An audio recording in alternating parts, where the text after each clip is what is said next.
Stoic wisdom for March the 8th. This one's from Epictetus, Enchiridion. If a person gave away your body to some passer-by, you'd be furious. Yet you hand over your mind to anyone who comes along, so they may abuse you, leaving it disturbed and troubled. Have you no shame in that? Yeah, it's about controlling our minds and our thoughts and not allowing the things that we can't control to take a hold of our thoughts and minds. To be stronger than that. The synopsis is great in this one. It discusses it very well.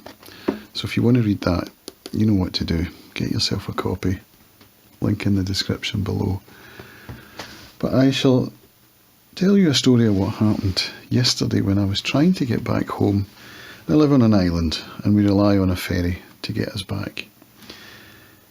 And the woman who was in the booth, who was taking your tickets and putting you into the different lanes, she wouldn't let me on because I'd got there late. And what had happened was the day before, we couldn't get on the ferry that we were booked on because they cancelled it. So we tried to get on an earlier one, unbooked, but we couldn't get the car on. So we had to abandon the car, pay for parking, come over as foot passengers, and then go back over yesterday as a foot passenger, collect the car and bring it back.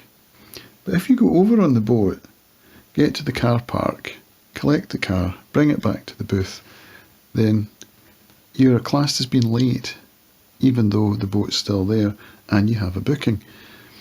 Now the woman in the booth could have showed some compassion and understanding, but she chose not to. That's all I'm going to say about that. I didn't react well. I didn't react well at all. And according to Epictetus here, I was allowing these external circumstances over which I had no control,